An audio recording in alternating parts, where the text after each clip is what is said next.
Hey everybody, I'm Steph. Hi, Michael. Today we're checking out Dragon Keepers. Dragon Keepers plays 1 to 6 players and takes 10 to 40 minutes. Who is this by? This is Night Games, it looks like. yeah, Nightworks Games. Nightworks Games, which I haven't heard of this publisher. I'm Um, like, where is the I logo? know it's like Yes, on the side, it's on not on this side. but Oh, I I have see. one of those cool Miko art, and so you'll instantly recognize some of the artwork styles of like the heroes and such, these dragons and everything. So, amazing artwork. There's a couple ways to play the game. You could play competitively or cooperatively. Right. And Michael and I enjoy a co op challenge. So that's how we'll play today. That's right. Yes. So let's go ahead and take a look at this. Yes. So you will notice I have a keeper here in the middle. I've got my magic deck set up, and I've got a bunch of dragons set up on friendly side up around in a circle because I have it set up for what is known as dragon mode, and that is the cooperative version of this game. Now notice that each of these dragons has two sides, a friendly side and a not so friendly side, otherwise known as the trained side. Each of the trained dragons can attack, and it will be able to use any sort of special abilities up here in the top corner. Yep. So, keeper mode um, takes about 10 to 15 minutes, and it is just a competitive game of pushing your luck. And it's a lighter version of the game, accessible for younger children, ages like I said, ages 6 and up. The goal is to be the first player to heroically defend 3 different dragons from the hunters. So, each dragon has a number of heart icons, and that indicates how many life points the dragon has. Whenever a dragon has an arrow token on it equal to its life points, that dragon is defeated. So you don't want your dragons to be defeated. Nope. Now in keeper mode, you're supposed to treat all the dragons as having 3 life points. Each dragon is also the favorite of a specific tribe. The color of the tribe's favorite dragon matches the color of the tribe symbol. Notice I've got the blue tribe symbol. So blue is my favorite color of dragon. Red is Steph's favorite color of dragon. This one up here. Um, and the other side of these cards shows one each of the dragon's keepers. And notice that they correspond to the color of each of the dragons. The dragon's sigil, the shape and color indicates the type of dragon that it can interact with. So this dragon keeper can interact with this dragon, maybe to defend that dragon from hits from the hunter, maybe to heal that dragon, maybe to train the dragon, or maybe to make the dragon attack the hunter. So, um, each dragon, as I say, has a unique attack power. However, in order to attack the hunter, you've got to flip these dragons over to the trained side.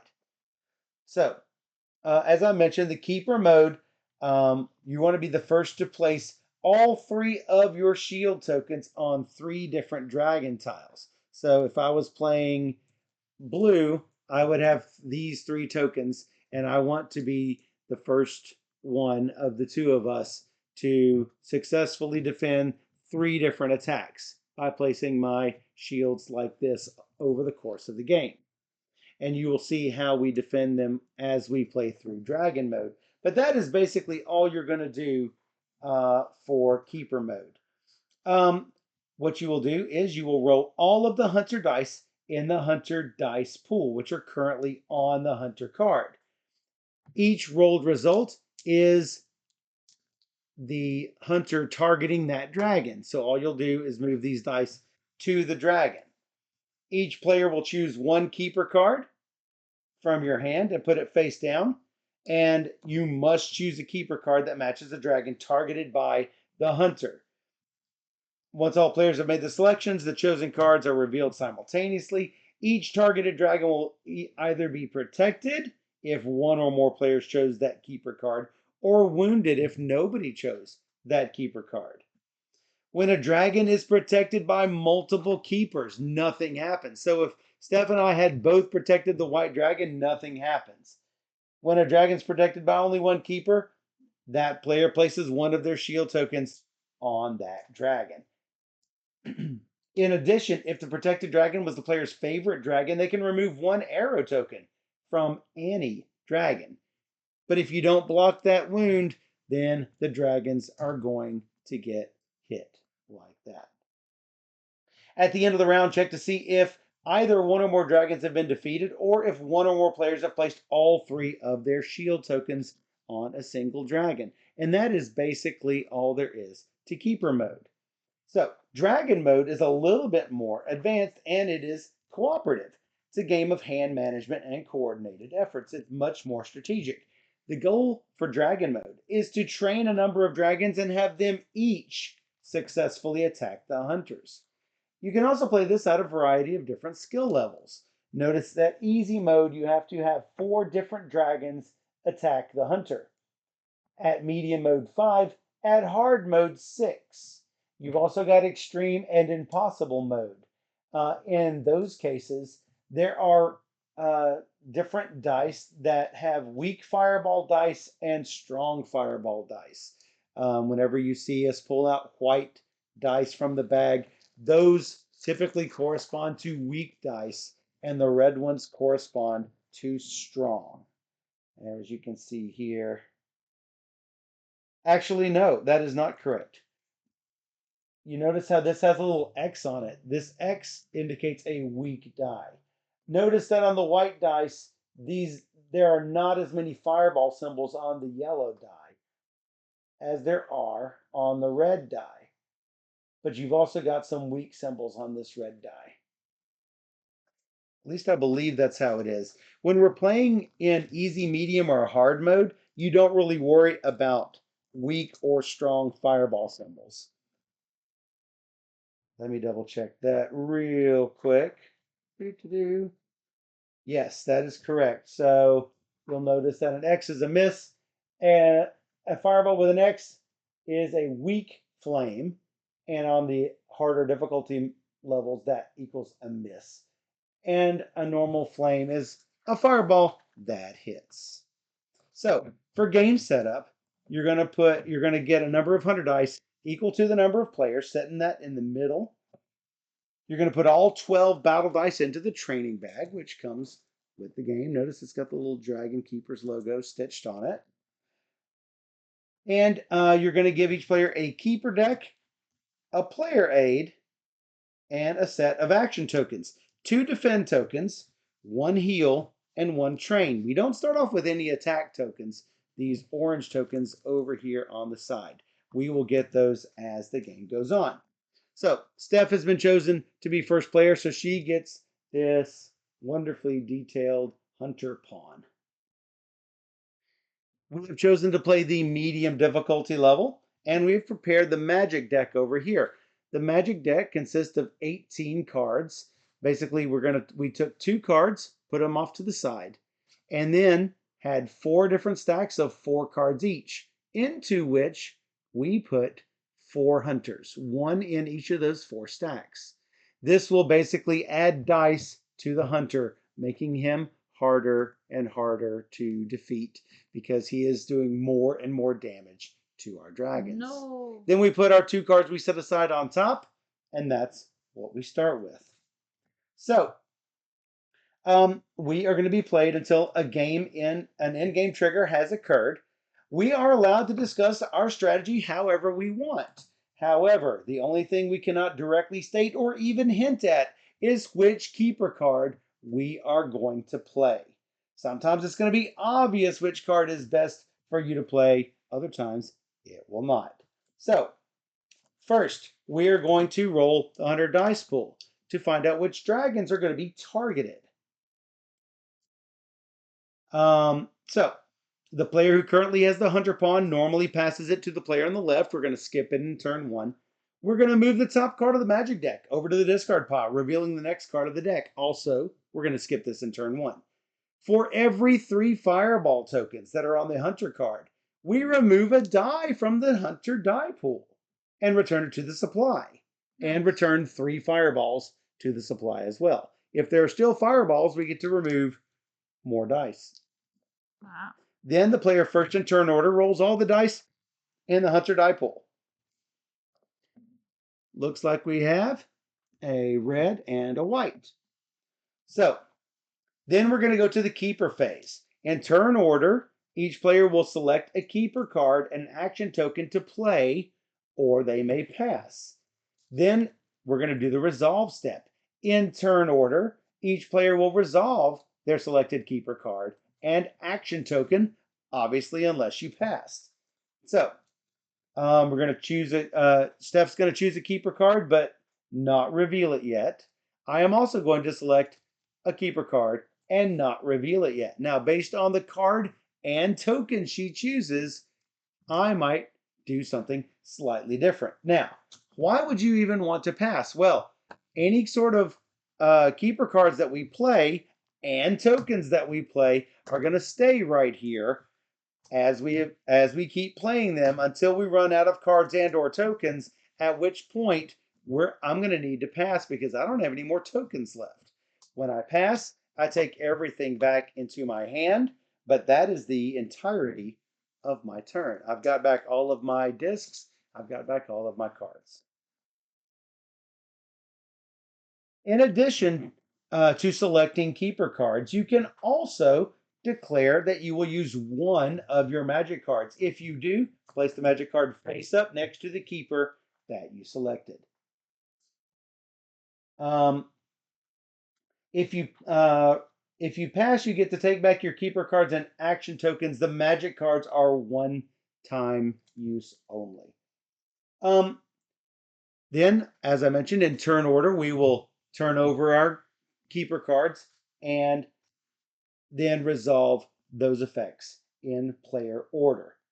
Um, if your action was successful, you are going to gain a reward as indicated on your player aid.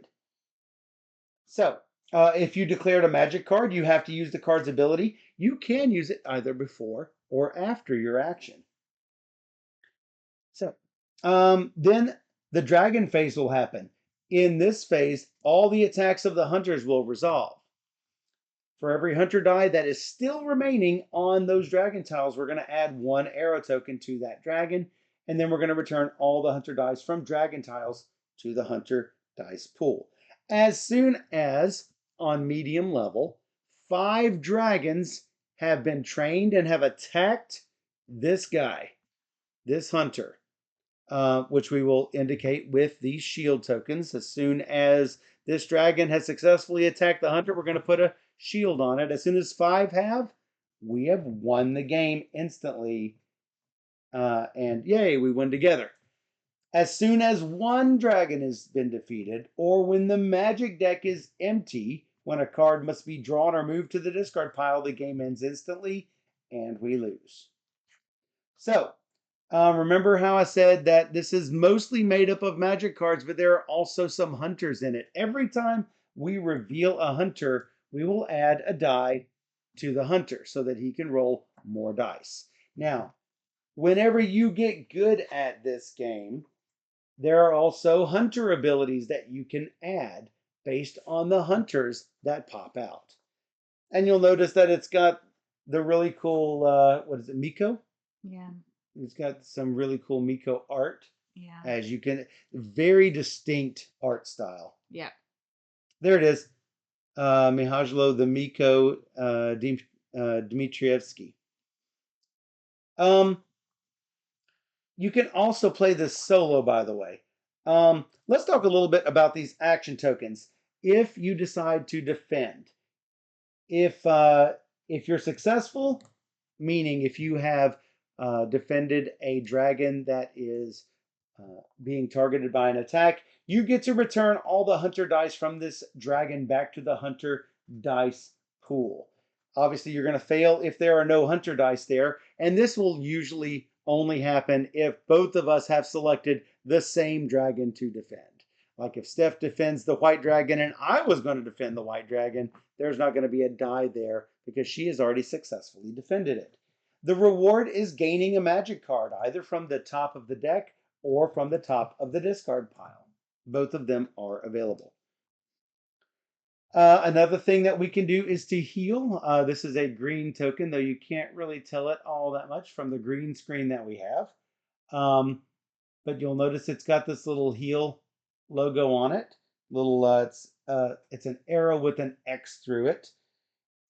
If you succeed at your heal actions, you remove all the arrow tokens from this dragon and return them to supply. It's only going to fail if there are no arrow tokens on the dragon, and the reward is to gain a magic card, as same as you do for defend. The third thing you can do is to train a dragon. This is how to train a dragon. Is there a movie on that or something? Anyway. Yep. To train a dragon, draw a random battle die from the training bag and place it on an empty dice slot on this dragon. If the dragon is not already trained, you turn him to the train side and place the die there. Notice he looks very angry now. And look, there's 4 dice slots on this dragon. In fact, you'll see there's 2 dice here. Every time you train this purple dragon, the special ability of this dragon is you get 2 dice for this dragon. This is Kuru the Powerful. On the back of the rule book, it has a little bit about the dragon's name, how many life points, and what the attack power is for each of the dragons. So, obviously,